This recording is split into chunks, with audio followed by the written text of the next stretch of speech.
nacebo ishii bugtaay ku bikaaso eeyla waa taasa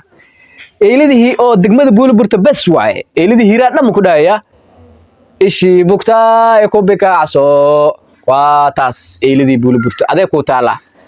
gaaraya degmada Buulaburta ee gobolka Hiiraan ayaa waxa ay sheegayaan in eeylada ku nool degmada Buulaburta ee gobolka Hiiraan ay sameysay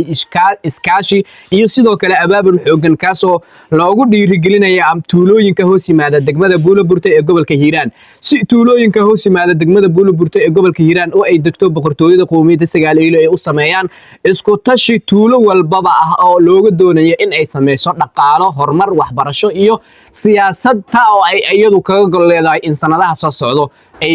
ka muuqato saaxadda siyaasadda lagana helo siyaasad aad u xooggan inkastoo degmada Buulaburta eelada degta iyo degmooyinka hoos yimaada sida Jalalaqsi iyo Shaw iyo dhammaan degmooyinka kale ee gobolka Hiiraan ka tirsan iyo kuwa Shabeellaha Dhaxaba sanadadii dambe laga dareemayay isu soo bax aad u xooggan oo eeladu sameeynayay iyo sidoo kale in ay eeladu wixii sanadka 2024 aan yiraahdee wixii ka dambeeya in ay sameyn doonto dhaqdhaqaaq siyaasadeed iyo quwad ka oo ay ku soo muujin doonto hub casri ah iyo sidoo kale gawaari aad u gaashaaman oo ay eeyadu lahaan doonto sanadka soo socdo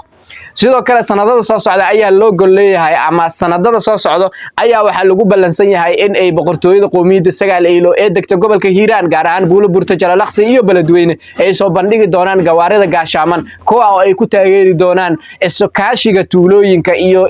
ka warqabka degmada Buulaburta iyo sidii loo sii xoojin lahaa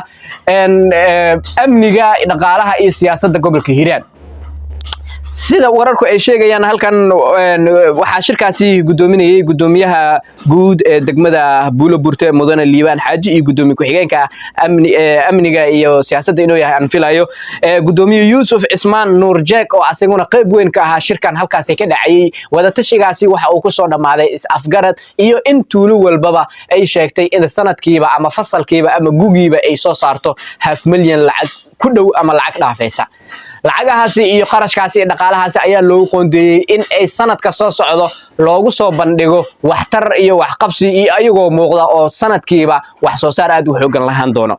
degmada Buulaburta ayaa waxa lagu yaqaanaa inta badan difaaca boqortooyada qoomiyadda sagaal eeylo iyo in ay ku xooggan tahay eeylada meeshaasi joogto waa eeylada ugu qatarsan eeylada Buulaburta tagto eeylada Buulaburta tagto waa eeylada kuwa ugu qatarsan waay dagaal markay noqoto ma yaqaanaan rujuuc ma yaqaanaan baag ma yaqaanaan halka Ameerikaanku marka oo dagaalku ku wareero uu yiraahdo baag kuwan waxay yiraahdaan dhaba dhiciya dila dhaba ay yiraahdaan eeylada meeshaas joogto